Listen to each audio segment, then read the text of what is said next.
आज संपूर्ण देश आणि महाराष्ट्र अखंडपणे दुःखात बुडला आहे। एका युगाचा अंत झालाय।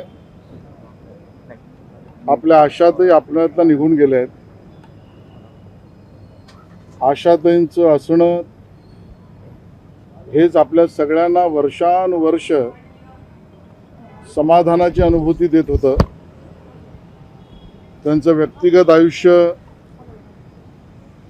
आणि त्यांचा प्रवास दुःखाला स्वतः कवटाळून दुसऱ्यांना सुख देण्याचा पूर्ण मार्ग म्हणजे त्यांचं आयुष्य होतं। त्यांचं कर्तृत्व केवळ भारताला नाही तर जगाला वेड लावणाऱ्या अशा पद्धतीचं संगीत क्षेत्रातलं कर्तृत्व ही आशाताईंची जगाला देण आहे। आशाताई आज आपल्यात राहिल्या नाहीत। परिवाराने सांगितल्याप्रमाणे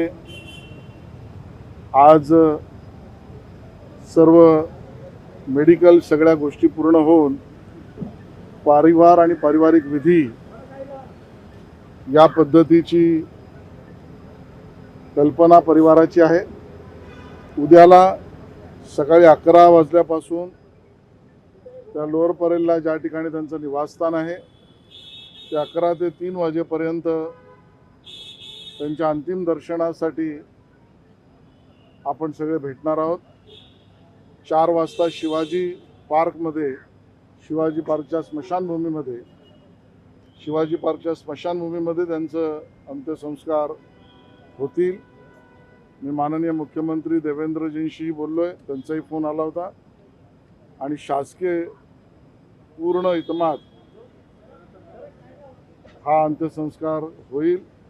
आशाताईंचं नसणं हे आपल्याला आयुष्यभर दुःख देणार आहे।